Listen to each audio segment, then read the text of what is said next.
They said there was nothing to see, and yet, one by one, the most recognizable faces in the world quietly disappeared across oceans, just as the shadows around Jeffrey Epstein began stretching longer than ever before. It's everywhere, and I think for the first time, we are truly seeing evil reveal itself. Yep. You know, it's all been living in the shadows, right? It's all been living in the shadows for this whole time. None of us knew the depths of depravity that were going on, the amounts and levels of cover-up. Yep. But it's all coming out, whether they like it or not. Something about this doesn't sit right. Not the timing, not the destinations, not the silence. Because when nothing is happening, people don't suddenly scatter to villas in France and estates in Italy like the clock is ticking on something they already know is coming. And yet here we are, watching names like Leonardo DiCaprio being spotted overseas, Jennifer Lopez quietly settling into European luxury, while whispers ripple through the industry. Like a storm no one wants to acknowledge out loud. This isn't rumor anymore. This isn't speculation floating around anonymous forums. This is documentation. Leaked names, confirmed travel, patterns that line up just a little too perfectly to dismiss. Because when flight logs, emails, and photos have already surfaced, you have to ask yourself, what's still hidden? And here's where it gets uncomfortable. If there is truly nothing in those remaining files, why are people leaving before they're released? That question just hangs there, unanswered, heavy. When it came to Maxwell, it was about the idea, right, they would bring these girls in, and then they would have them recruit other girls, and that was kind of the network that was being built up. From a prosecutorial point of view, from a legal point of view, somebody's looking at this and saying, wait a minute, I'm looking at these filings and they're identifying certain people or they're redacting certain other people, and they say there's not enough evidence to charge this person or limited evidence regarding involvement. What does that mean? So for a layperson, the official story sounds clean, too clean. The Department of Justice says there is no client list. They insist everything meaningful has already been released. No hidden bombshells, no explosive revelations waiting in the dark. But reality doesn't seem to agree. Because while officials are saying there's nothing left, the people whose names have surfaced are not acting like everything is normal. They are not staying put. They're not facing cameras. They're not even offering strong denials. They're relocating quietly, strategically, to places where legal complications stretch time and blur consequences. France, Italy, Saint-Tropez. These aren't quick vacations. These are places where waiting things out becomes very comfortable. So now you're left with two possibilities, and neither one feels safe. Either the government is telling the full truth and all of this movement is just a bizarre coincidence, or something much bigger is still buried, and the people closest to it are already creating distance.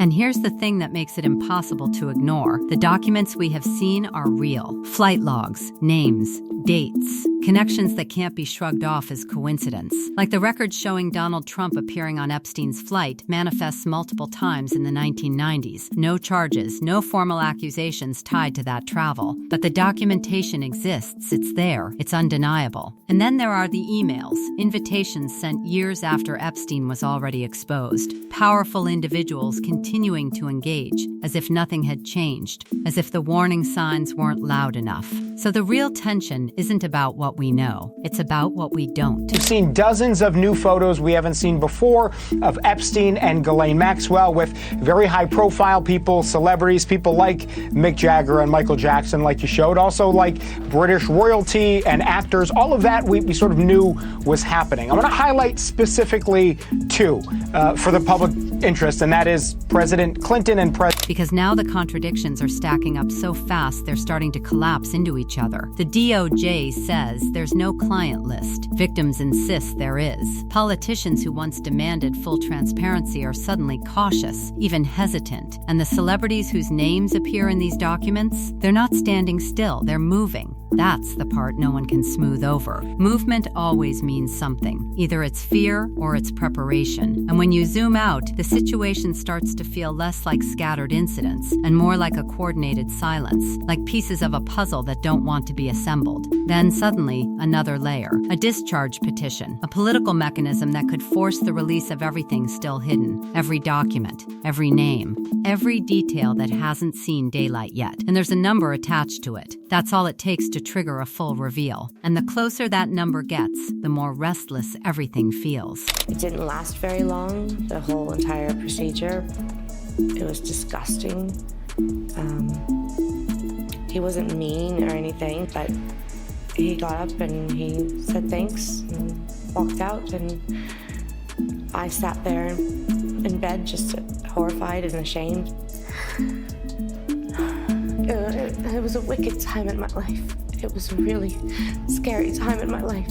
I had just been abused by a member of a royal family. Now the story takes a turn that makes everything even harder to ignore. Because positions are shifting, public statements are changing, promises that once sounded firm are now softer, more cautious, almost like the weight of what's inside those files is heavier than expected. At the same time, the internet starts doing what it always does, connecting dots, tracing relationships, building webs out of fragments. Some of it reaches too far, some of it drifts into speculation, but not all of it can be dismissed so easily, because when patterns start repeating, connections, timing, silence, it creates a background noise that refuses to fade. And then comes the Jennifer Lopez angle, and suddenly history starts creeping into the present. Old cases, old allegations, moments that were once buried now resurfacing under a completely different light. A past incident, a new lawsuit, silence where there should be clarity, and then reports of her leaving the country. Again, maybe it means nothing, but when you stack it next to everything else,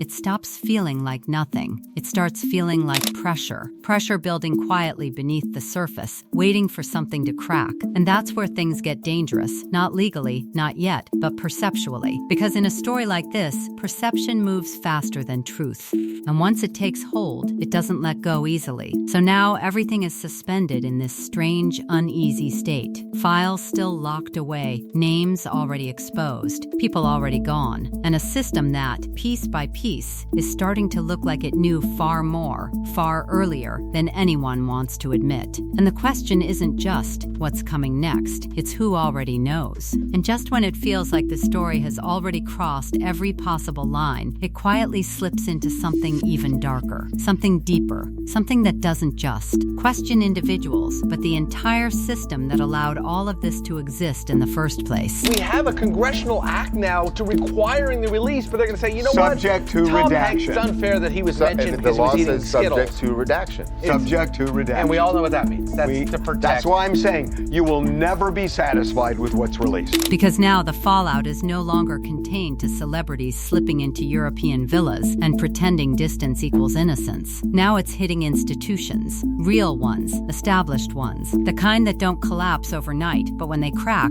they don't recover the same. Look at Leon Botstein, a name that wasn't supposed to be part of this narrative suddenly showing up thousands of times in correspondence tied to Jeffrey Epstein. Not once, not twice, thousands, over years, long after the warnings were public, long after Epstein's reputation wasn't just questionable, it was radioactive. And yet, the connection stayed active. Meetings, emails, access, influence, and now, protests, investigations, fundraisers canceled, a 50-year legacy hanging by a thread, not because of what he did publicly, but because of who he kept close privately. That's the kind of damage that doesn't just stain a name, it rewrites it. And while all of that is unfolding in plain sight, something else is happening behind walls no one can see into. The petition is stuck, 2 signatures short, just 2. That's all that stands between controlled information and total exposure. But instead of movement, there's hesitation, delay, silence where urgency should exist.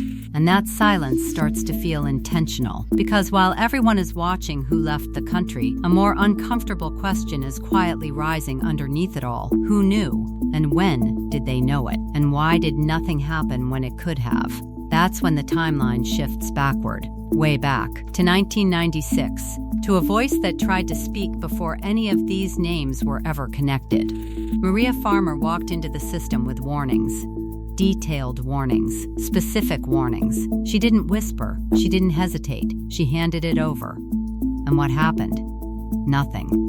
Not delay, not confusion, nothing. A moment that should have triggered everything simply dissolved. And for 23 years, the machine kept moving. Epstein kept building connections, kept hosting, kept expanding his network. And when the files finally surfaced decades later, her complaint was still there, like a time capsule of a moment that could have stopped everything before it started spiraling out of control. That's not just failure. That's something else, something heavier, because it means this wasn't hidden. It was seen and ignored. And that realization realization changes the entire story, because now it's no longer about a scandal that slipped through unnoticed. It's about a system that had the chance to act and didn't, which means everyone who came after 1996 didn't walk into the dark unknowingly. The warning signs existed. They were documented, filed, stored. And still, connections continued. Relationships deepened. Invitations were accepted. Money flowed. Influence grew. And no one stopped it. Then you get to another name that doesn't quite fit neatly into any category. Carol Radziwill, not accused of anything criminal, not directly tied to wrongdoing, but closely connected to Ghislaine Maxwell during the exact years when everything was allegedly happening behind closed doors. Events together, personal interactions, a friendship that lasted years. And when everything came crashing down, the explanation was simple. She didn't know, she didn't see, she didn't suspect. And maybe that's true, maybe it is. But here's where the discomfort creeps in, because Maxwell didn't become who she was overnight. These patterns didn't emerge in isolation. So the question lingers, what did people around her actually notice at the time? And what did they choose not to question? That question doesn't accuse, it lingers, and then it grows louder when you compare it to how someone like Tony Hawk handled being pulled into the narrative. His name surfaced, a bizarre claim attached to it, and instead of silence, there was immediate clarity. Receipts, dates, locations, a timeline so clean it shut the speculation down almost instantly. No delay, no distance, no quiet disappearance, just facts.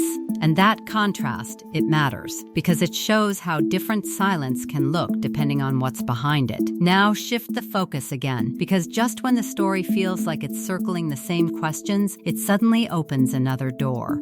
A legal one. Donald Trump filing a massive lawsuit, billions on the line. Denials, pushback, a fight that seems external on the surface but carries a hidden risk underneath it. Discovery, the process where everything becomes visible. Documents, communications, history, the same mechanism that has exposed pieces of this story before, which means this legal move isn't just a defense, it's a gamble. Because if that door opens too wide, it doesn't just pull one narrative into the light, it pulls everything connected to it. And while all of this unfolds in courtrooms and headlines, there's still one person sitting at the center of it all, quietly holding pieces of information no one else fully has. Ghislaine Maxwell, convicted, sentenced, isolated, but not irrelevant, not even close, because in 2025 she sat down with high-level officials for hours, days, conversations that weren't casual, questions that weren't random. This wasn't about revisiting the past, this was about extracting what's still unknown. And here's the part that makes everything feel unstable. She has nothing left to protect except herself. And when someone reaches that point, silence becomes negotiable. Information becomes currency. And if she decides that talking changes her circumstances even slightly, then everything shifts again. New names, new connections. New confirmations, not speculation, not leaks, direct statements from someone who was inside it. That's the variable no one can control. And maybe that's why everything feels like it's paused right now, like the system is holding its breath, waiting to see which way the pressure breaks. Because look at where everything stands. The petition is still short, the files are still locked, celebrities are still abroad, institutions are starting to fracture, old warnings are being rediscovered, and the one person who might still hold the missing pieces hasn't decided what to do with them yet. And every time it feels like the story has reached its edge, something new surfaces. Another document, another connection, another moment where someone could have acted and didn't. That's the pattern. That's what keeps pulling everything tighter. Because this doesn't feel like a story that's ending. It feels like one that's circling something bigger, something still buried just out of reach. And the most unsettling part? The only people who seem completely certain about what's coming next are the ones who already left.